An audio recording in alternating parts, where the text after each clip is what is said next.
আমি এসেছি পাবনা জেলার ঈশ্বরদী থানা মুলাডুলি ইউনিয়ন থেকে। এত আগে আসার কারণ আমার মনে হচ্ছে যে এটা বাংলাদেশের ইতিপূর্বে যত সমাবেশ হয়েছে এটা সর্বকালের সর্বশ্রেষ্ঠ একটি সমাবেশ হবে বলে আমি ধারণা করছি। এবং আমি যদি আগামীকালকে আসতাম তাহলে এর আশপাশে আসতে পারতাম না বলে আমার মনে হচ্ছে। এই কারণে মনে করলাম যদি প্রোগ্রামে যেহেতু যাবই তাহলে আমি যেন খুব মঞ্চের কাছ থেকে আমি দেখতে পারি। এই কারণে আমি আমার ছেলেকে নিয়ে চলে আসছি, আমার বাবাও আসছে। এইটা আমি জামাত ইসলামকে, ইসলামী আন্দোলন, বাংলাদেশ জামাত ইসলামকে হৃদয় দিয়ে, অন্তর দিয়ে আমি হার্ট করি এবং তাদের যে ইনসাফমূলক কর্মকাণ্ড এবং সারা দেশে বাংলাদেশ জামাত ইসলাম কোরআনের রাজ কায়েম করতে চায়। এই কারণে আমি বিগত দিনে আমি 4 বার জেল খেটেছি। ডক্টর শফিকুর রহমানের সাথেও, আমির জামাতের সাথেও আমি জেলে ছিলাম। এই কারণে আমি আমার আবেগের জায়গা থেকে আমি মনে করি এটা আমার দায়িত্বও বটে যে এরকম একটা সমাবেশকে বাস্তবায়ন করার জন্যে প্রত্যেকটা মুসলমানের দায়িত্ববোধ থেকে আমি আসছি।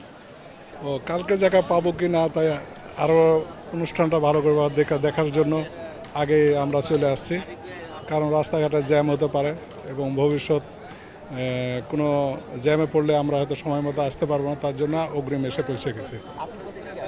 আমি চাঁপাইনবাবগঞ্জ থেকে শিখব।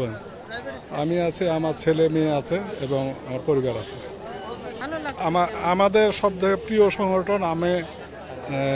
আমার জন্মলগ্ন থেকেই আমি শিবির করতাম। শিবির করার পর আমি 8 সালে ফ্যাসিবাদের আমলে বিভিন্ন সমস্যায় পড়ার কারণে আমি বাইরে চলে যাই।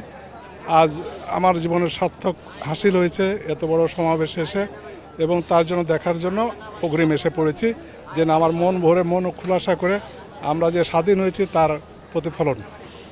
আমি বোলা থেকে আসছি, আমি একজন জামাত ইসলামের কর্মী। ঢাকাতে আসছি অনেক আগেই, কিন্তু আমি আজকে আসছি যে সোহরাওয়ার্দী উদ্যানে আগামীকালকে জামাত ইসলামের সমাবেশ দেখতে যাচ্ছি। যে আগামীকালকে লক্ষ লক্ষ লোকের জায়গায় সমাবেশে অংশগ্রহণ করবে, সেজন্য দেখতে যাচ্ছি। যে সামনের দিকে একটা সুস্থ নির্বাচন হয়, যেন এই সুস্থ নির্বাচন হলে যেমন এই দেশে যার কখনো ফেসিবাদ তৈরি না হয়, এজন্য আগামীকাল বাংলাদেশ জামাত ইসলামের যে মহাসমাবেশ, কালকে আমরা এই সোহরাওয়ার্দী উদ্যানে আসতে পারবো কিনা জানি না। সেই কারণে আমরা সমাবেশের প্রস্তুতি এবং আমাদের যে প্রাণের টান, আমাদের যে ভালোবাসা, সেটা আমরা প্রকাশ করতে এসেছি এবং আমরা দেখতে এসেছি যে এই যে সমাবেশের প্রস্তুতি কেমন হচ্ছে।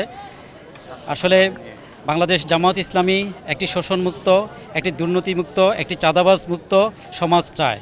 তার এই লক্ষ্যে আগামীকাল 7 দফা দাবিতে বাংলাদেশ জামাত ইসলামী যে সমাবেশ করছে, এই সমাবেশে আমরা প্রত্যাশা করছি সারা দেশ থেকে লক্ষ লক্ষ জনতা এসে এই সোহরাওয়ার্দী উদ্যান ভরে যাবে।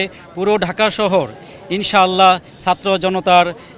ছাত্র জনতার পদভারে প্রকম্পিত হবে। আমরা চাই এই দেশে আল্লাহর আইন প্রতিষ্ঠিত হোক, এই দেশে সৎ লোকের শাসন প্রতিষ্ঠিত হোক, এবং সেটা একমাত্র বাংলাদেশ জামাত ইসলামী দ্বারাই সম্ভব। তাই আমরা বাংলাদেশ জামাত ইসলামীকে ভালোবাসি। বাংলাদেশ জামাত ইসলামীর যে কোনো কর্মসূচিতে আমরা আসার জন্য আমাদের সবসময় হৃদয় থেকে আমরা অনুভব করি। তাই আমরা একদিন আগে এখানে চলে এসেছি, আমরা দেখতে এসেছি যে প্রস্তুতি কেমন হচ্ছে। আমাদের 7 দফা দাবিতে কালকে যে সমাবেশ হবে, ইনশাল্লাহ আমরা প্রত্যাশা করি দলে দলে সারা ঢাকা শহর থেকে, সারা বাংলাদেশ থেকে লোকজন এসে এই সমাবেশ ইনশাল্লাহ সাফল্যমণ্ডিত করবে।